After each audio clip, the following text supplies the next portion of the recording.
विद्यार्थी मित्रांनो, अगदी सोप्या भाषेत आपण कालमापनाचा हा प्रश्न सोडवणार आहोत. एक्स्ट्रा दिवस कसे पकडायचे आणि एक्स्ट्रा दिवस पकडून आपलं या प्रश्नाचं उत्तर कसं द्यायचं पहा इकडे. मित्रांनो, 26 जानेवारीचे 5 दिवस उरले.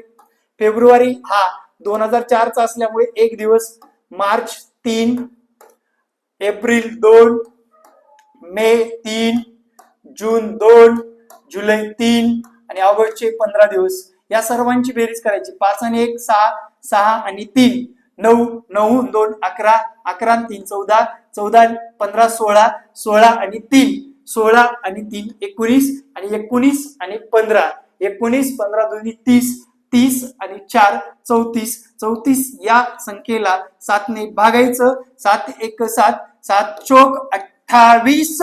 आणि विद्यार्थी मित्रांनो, बाकी उरली 6 दिवस पुढे किंवा 1 दिवस मागे जायचंय, म्हणजे सोमवारच्या अगोदरचा वार येईल विद्यार्थी मित्रांनो रविवार. रविवार हे उत्तर आपलं करेक्ट असणार आहे. योग्य उत्तर, करेक्ट उत्तर रविवार असल्यामुळे विद्यार्थी मित्रांनो, तुम्हाला जर प्रश्न आवडला असेल तर फॉलो करायला विसरू नका. जय महाराष्ट्र मित्रांनो, धन्यवाद.